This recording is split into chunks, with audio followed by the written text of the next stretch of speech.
Meaning से start करते हैं। समथिंग इन रिटर्न समथिंग, कुछ के बदले कुछ। Exchange of promises is consideration.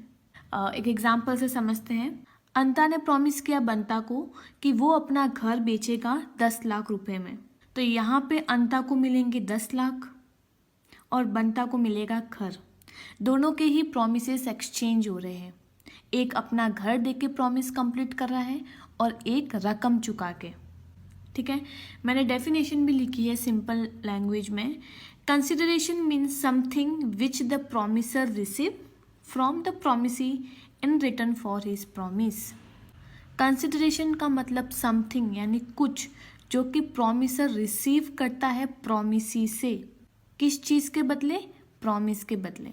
अब हम इसकी डेफिनेशन सेक्शन 2D के अकॉर्डिंग पढ़ते हैं। सेक्शन 2D में लिखा है when at the desire of the promiser, जब प्रॉमिसर की इच्छा पर, डिज़ायर मीन्स इच्छा, the promisee or any other person has done और एब्सटेन्ड फ्रॉम डूइंग। तो जब प्रॉमिसर की इच्छा पर प्रॉमिसी या फिर कोई दूसरा पर्सन कुछ करता है या फिर नहीं करता है। एब्सटेन्ड फ्रॉम डूइंग यानी एब्सटेन्ड मीन्स कुछ ना करना, negative act.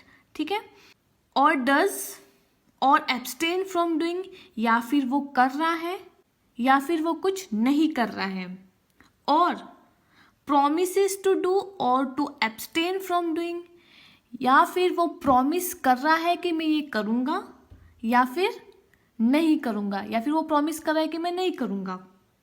Something such act और एब्सटिनेंस और promise is called a consideration for the promise. तो उस एक्ट को यानी कुछ करने को, एब्सटिनेंस मीन्स कुछ ना करना, या फिर उस प्रॉमिस को हम लोग कंसिडरेशन कहेंगे। अब देखो इस डेफिनेशन में हमने पास्ट, प्रेजेंट और फ्यूचर तीनों ही देखा है। तीनों में ही कुछ करना है या कुछ ना करना है। इजी डेफिनेशन है। कंसिडरेशन एक इम्पॉर्टेंट टॉपिक है तो आप उसको अच्छे से पढ़िए। अब हम इसके इसेंशियल्स देखते हैं। Essentials of an consideration. पहला है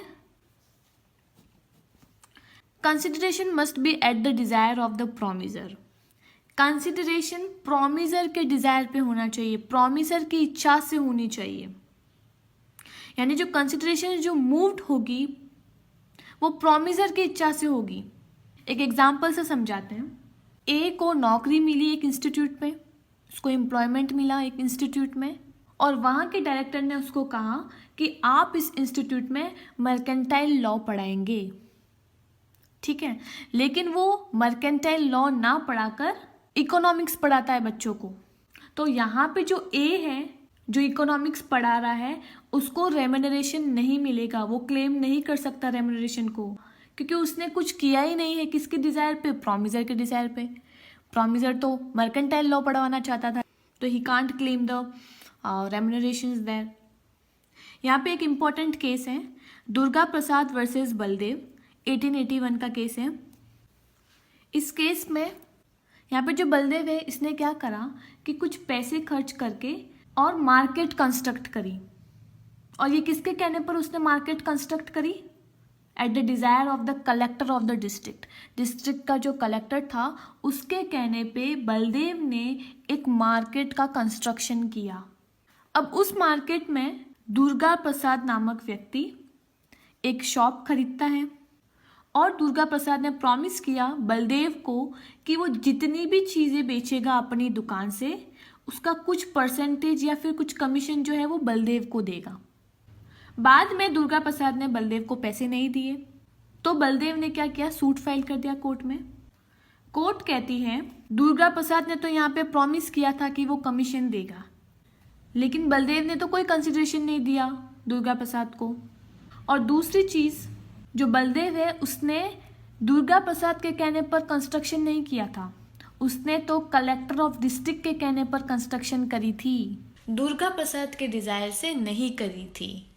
तो ये इम्पॉर्टेंट केस है। दूसरा है it may be given by the promisee or any other person. Consideration may be given by the promisee or any other person. Thus, in India, consideration in a contract may be furnished even by a stranger who is not a party to the contract. देखो, जो consideration है वो promise में होना ज़रूरी है, वो contract में होना ज़रूरी है। इससे मतलब नहीं है कि कौन दे रहा है, वो प्रॉमिस ही खुद भी दे सकता है या फिर कोई दूसरा पर्सन भी दे सकता है, और इवन बाय द स्ट्रेंजर भी दे सकता है जो कि पार्टीज टू कॉन्ट्रैक्ट नहीं है। यहाँ पे एक इम्पॉर्टेंट केस है चिनैया वर्सेस रमैया, 1881 का केस है ये भी। इसमें क्या हुआ था कि एक ओल्ड लेडी थी, उसने अपनी सारी प्रॉपर्टी जो अपनी डॉटर थी रमैया के नाम पर ट्रांसफ़र कर देने को कहा उस ओल्ड लेडी ने, लेकिन एक कंडीशन पे। उसने एक कंडीशन दी कि अगर तुम अपनी डॉटर से कहा कि अगर तुम हर साल कुछ पैसे अपने अंकल चिनैया को दोगे तो मैं ये प्रॉपर्टी तुम्हारे नाम पर ट्रांसफ़र कर दूंगी। अब रमैया ने प्रॉमिस किया कि हाँ मैं हर साल चिनैया को पैसे दूंगी। कुछ सालों तक वो पैसे देती है, लेकिन उसके बाद में वो स्टॉप कर देती है पे करना उसको, किसको, चिनैया को। और वो कोर्ट में प्ली डाल देती है और बोला कि मैं तो चिनैया को पैसे दे रही हूँ, लेकिन चिनैया की तरफ से तो कोई कंसिडरेशन नहीं मिल रही है मुझे। तब कोर्ट ने क्या करा, कोर्ट ने प्ली को रिजेक्ट कर दी और कोर्ट ने कहा कि यहाँ पे जो कंसिडरेशन है वो उसके अंकल से भले ना आई हो, लेकिन उस ओल्ड लेडी ने दे दी थी, और वो कंसिडरेशन क्या थी, प्रॉपर्टी। तो कंसिडरेशन होना जरूरी है, ये जरूरी नहीं है कि कहाँ से मिल रहा है। ओके। थर्ड है it may be some act. It, यहाँ पे इट का मतलब कंसिडरेशन है, ठीक है। Consideration may be some act और एब्सटिनेंस और प्रॉमिस। तो कंसिडरेशन कुछ एक्ट हो सकता है, कुछ करना, या फिर कुछ ना करना, या फिर कुछ प्रॉमिस हो सकता है, ठीक है। एक एक को समझते हैं। Consideration may B an act. Act कैसे, एक एग्जाम्पल से समझाती हूँ। ए ने प्रॉमिस किया बी को कि वो उसको 5,000 रुपये देगा अगर कि वो मेरी पेंटिंग ड्रॉ करता है। अब the act of painting a picture, अब किसी इमेज को पेंट करना, उस एक्ट को क्या कहेंगे हम लोग, कंसिडरेशन। इन रिटर्न ऑफ ₹5,000, और बी को क्या मिल रहा है उसके बदले में, 5,000 रुपये। दूसरा है एब्सटिनेंस, यानी कि कुछ एक्ट नहीं करना है, abstain from doing something, negative act. For example A ने बी को कुछ बोला, कुछ गलत शब्द बोले, बी ने ए को बोला कि मैं तेरे खिलाफ डिफेमेशन का सूट फाइल करूंगा। अब यहाँ पे ए बी को बोलता है कि अगर तुम मेरे खिलाफ डिफेमेशन का फाइल सूट नहीं करते हो तो मैं तुमको 5,000 रुपये दूंगा। कुछ ना करने के लिए बोल रहा है यहाँ पे, abstain from doing something. Third है प्रॉमिस टू डू और to abstain from doing something. तीसरा है कुछ प्रॉमिस करना, कुछ करने का या फिर कुछ ना करने का। एग्जाम्पल से समझाती हूँ। ए अग्री करता है कि वो बी की फैक्ट्री को मैनेज करेगा on a monthly salary of 10,000 rupees, ठीक है। 10,000 रुपये उसको मंथली सैलरी मिलेंगे बी के फैक्ट्री को मैनेज करने के लिए। तो ये क्या है, प्रॉमिस ही तो है, टू डू समथिंग, ठीक है। और इसमें नेगेटिव प्रॉमिस भी हो सकता है, जैसे कि हमने इसमें सेकंड एग्जांपल पढ़ा डिफेमेशन वाला, ठीक है। So it means that the consideration में बी पॉजिटिव और नेगेटिव। तो कंसिडरेशन पॉजिटिव भी हो सकता है और नेगेटिव भी हो सकता है, ज़रूरी ये है कि कंसिडरेशन होना चाहिए। फोर्थ है इट में बी पास्ट, प्रेजेंट और फ्यूचर। तो हमने कंसिडरेशन के डेफिनेशन में ही पढ़ लिया था कि ये पास्ट भी हो सकता है, प्रेजेंट में भी हो सकता है, या फ्यूचर में भी हो सकता है। The definition of the term considerations clearly shows that it may be past, present or future. लेकिन इंग्लिश लॉ जो है वो पास्ट कंसिडरेशन को कंसिडर नहीं करती है, ठीक है। अब देखते हैं कि पास्ट कंसिडरेशन किसे कहते हैं। The consideration for a promise given by a party before the promise is made. एक एग्जाम्पल से समझते हैं। मैं यहाँ पे लिख देती हूँ कोचिंग क्लासेस, ताकि आपको याद रहेगा। देखो, आप कई कोचिंग क्लासेस में ज्वाइन करते हैं तो कई कोचिंग क्लासेस में आपसे शुरू से ही पैसे मांग लेते हैं ना, कि आप एक साथ में हमको पैसे दे दीजिए, फिर पूरे साल आपको सर्विस मिलेगी। तो आप एक साथ में लेट्स से आप 10,000 रुपीज़ पे करते हैं किसी कोचिंग में, और पूरे साल आपको सर्विस मिलती है उस कोचिंग से।